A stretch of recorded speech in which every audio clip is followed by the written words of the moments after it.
রান্না করতে যাব এমন সময় ফোন দিয়ে আমাকে বলল যে অনেকগুলো গুড়া মাছ কিনেছে। এখন আমি রান্না করব না মাছ কাটবো বলেন তো কেমনটা লাগে?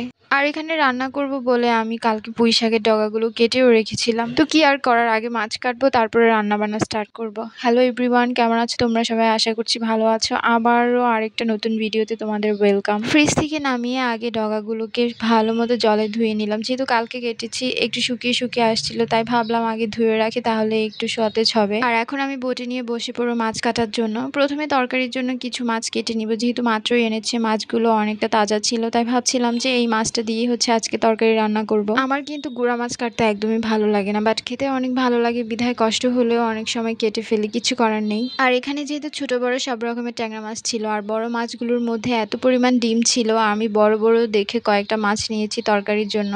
আগে তরকারির মাছটা কেটে রান্না করব। রান্নার ফাঁকে ফাঁকে আমি সবগুলো মাছ কেটে নেওয়ার ট্রাই করব।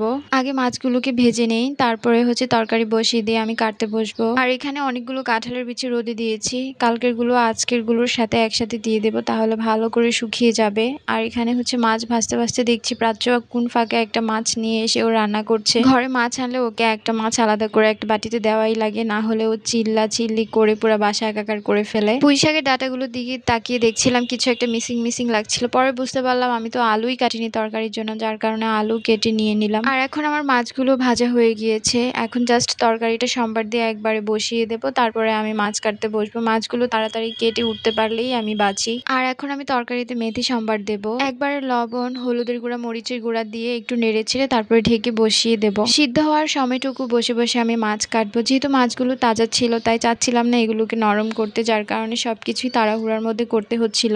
তাড়াহুড়ো করতে গেলে কোনো না কোনো ভাবেই কেন জানি লেট হয়ে যায়। এই যে তেল নেওয়ার কথা তো মনেই ছিল না, তাই আমি বড় বোতল থেকে ছোট বোতলের মধ্যে পরিমাণ মতো তেল ঢেলে নিলাম যাতে সুবিধা হয়। তারপর আমি আবার মাছ কাটতে বসে গেলাম। আপনারা দেখলেন কতগুলো মাছ নিয়ে এসেছে, এখন এগুলো বসে বসে আমার কাটতে হবে। আর অলমোস্ট তরকারিটাও দেখি হয়ে এসেছে, আর ওইখান দিয়ে আমার মাছ কাটাও শেষ, তাই ফ্রিজ থেকে 2-3টা বক্স নিয়ে আসলাম মাছগুলোকে রাখার জন্য। ফার্স্টে ভালো করে ধুয়ে নিলাম, তারপরে একটু জল সরিয়ে মাছগুলোকে ঠিকঠাক মতো রেখে দেবো। তরকারির পাশাপাশি আরেক চুলায় ভাত বসিয়ে দিলাম, আর এখানে মাছগুলোকে ঠিকঠাক মতো রেখে দেবো। ও হ্যাঁ, একটা কথা, ছোট মাছকে কিন্তু আমাদের আঞ্চলিক ভাষায় গুঁড়া মাছ বলে, তাই আমি গুঁড়া মাছই বললাম, ছোট মাছ না বললে আবার অনেকে অনেক রকম কমেন্টও করতে পারেন। আর আপনারা তো অনেকেই জানেন যে আমি পলিথিনে না বক্সে মাছ রাখতে সবচেয়ে বেশি স্বাচ্ছন্দ্য বোধ করি, যার কারণে আমার ফ্রিজে সবসময় অনেক বক্স থাকে মাছ রাখার জন্য। আর এখানে প্রাচ্য খাবে বলে বায়না ধরেছে, তাই কয়েকটা মাছ ওকে ভেজে দিলাম। এতগুলো মাছ কেটেছি, হাতের করুণ অবস্থা হবে না সেটা তো হয়ই না। দেখেন আমার হাতের কি একটা অবস্থা, খুব জ্বালা করছে, যার কারণে ব্যান্ডেজটা লাগিয়ে নিলাম, তা না হলে কোনো কাজই করতে পারবো না। তারপরে ওইখান থেকে এসে আমি কিছু পেঁয়াজ রসুন কুচিয়ে নিলাম, যেহেতু লতি রান্না করব,